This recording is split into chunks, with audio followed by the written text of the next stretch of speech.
Welcome back to Nick Lenz's Comic Corner, Classic Lesson Known Classics. This is episode number 2837, the version number 2731. First, that's Joker's Last Level, which, yes, I do have the trade right here. But I'm heard of the original issues. Okay, so I do have a partial rant about this. This trade here is not complete. And it's not due to, it's like staying in the back page or missing page in the trade. Oh no, that's not the problem with it. The problem is this one shot is not in the trade. As a matter of fact, Dixon, when he released the series, apparently he loved working on it. It's just the marketing thing was so stupid. This is the way he describes it. Where they didn't bother putting a note, hey, read this one shot in order to basically catch up, basically was the main story. And then, for some strange reason, they released this trade in 2008 before it was released. All this list of, hey, can you change that please to include the one shot? Oh no, it's too late. And I'm thinking, bull crap, it's a Solista, you can easily change it. DC was being pure lazy with this. Yes, and according to Dixon, he mentioned this on his Ash Dixon podcast. Outside of the US, this one shot is actually in trade. And you're thinking, what? It is? Yes! Yes it is. According to Chuck Dixon it is. And I'm thinking, is this one shot bad? No! So, here's the question, DC. Why didn't you put this one shot into this trade? Did it interfere with the flow of the story? No! It was a prelude.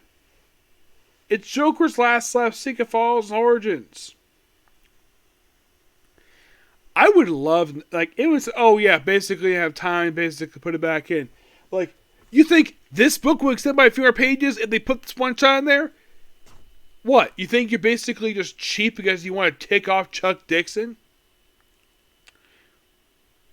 Who knows what the reason was. And given this crossover came out in late 01, early 02. Yes, 22 years later. And here's the weird thing. 2 years ago was the 20th anniversary of the story. You could have, re-released the trade. Maybe include this one shot in there. Nope. Yes, for some strange reason, DC has not done a 20th anniversary of this book. Is it terrible? No. Let's get started here. First we have this one shot, which should from the trade. Mostly put, the main book is done by Scott Beatty and Chuck Dixon. The stories in here, we have The Cloud of Midnight, Touched, The Joker's Hard Sell, Warm Food, Joker's Fun Facts, and Person Effects. Scott Beatty writes the opening story and the final story of this book. And what's interesting here the writing of this book is quite interesting. We have mostly, the second story is Don Curtis Johnson with J.H. Williams, who also coloring for the book, the artwork. Leonard Kirk does the third story. The fourth story is done by Jerry Ordway with Peter Cusso in the artwork. And this might shock you for the fifth story. The writer is Jimmy Nuts. The artwork is done by Amanda Connor. And the inking is done by Jim Hamiani. So, the opening story is Joker basically singing in his cell, and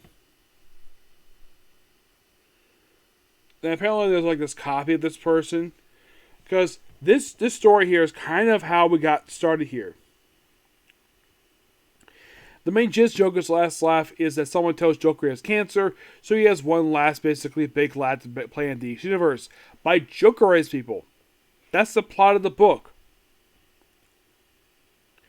Apparently, according to Dixon, he says the books were all very much basically put together ahead of time. Uh, he also mentioned, he didn't mention hear anybody who had issues with doing the story at all. No, it was fine. It was one issue. Like, a lot of the books that tie into the story were just one issue and done. Oh, and here's something interesting, though. According to Dixon, this was released weekly. Yes, weekly. Yep. So, the opening story itself is basically set up for the main book itself, which, not in trade, mind you.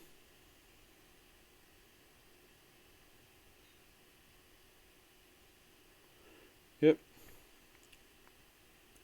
Basically, kind of explain how the Joker stuff happens. And Joker's got a collar on, which is interesting. And it says, to be continued in Joker's Life #1. And then we have a profile page of Cheryl Lermont from the Birds of Prey book. They have touched. This is basically all about this therapist who gets Jokerized. It's like the whole thing of people getting Jokerized. Then we also have Black Mask, basically. I'm sorry for him. Multi-Man. The one shot that was really good. We have a story here from Mr. Mind. Yes, Mr. Mind, the Captain Marvel villain. Not Shazam, Captain Marvel. It's overall really fun one-shot. And, like I said, it should have been put in the trade, but DC chose not to. And now we'll talk about the main book itself, which, of course, Chuck Dixon wrote it. With Pete Woods and Pete Woods, Marcus Martin, Walter McDaniel, Andy Kuhn, Ron Randall, and Rick Burt. The cover art is interesting though. For issues 1 and 6 is Brian Ballard. The rest of the book is done by Scott McDaniel and Claus Johnson.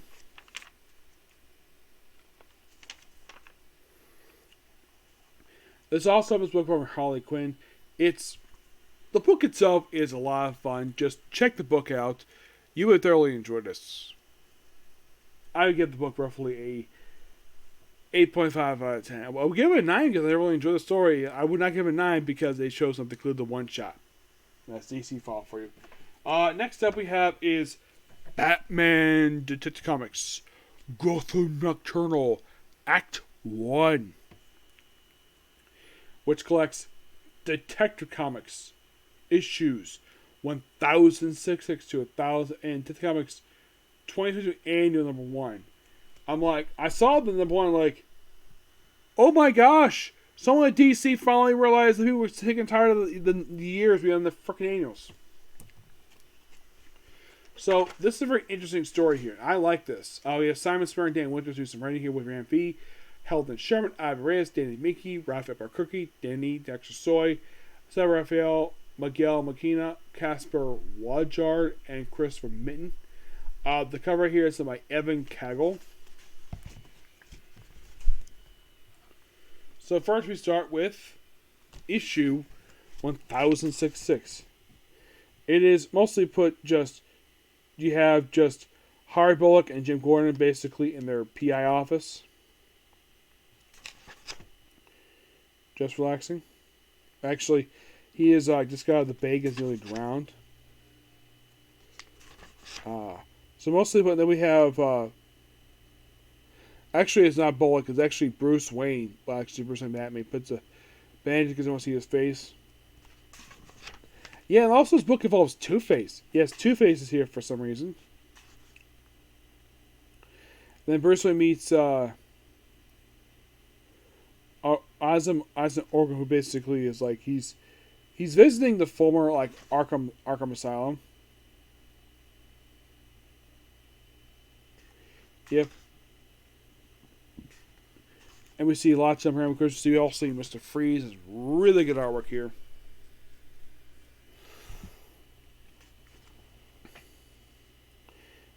And then we see looks like some werewolf guy. I thoroughly enjoy this. Yeah.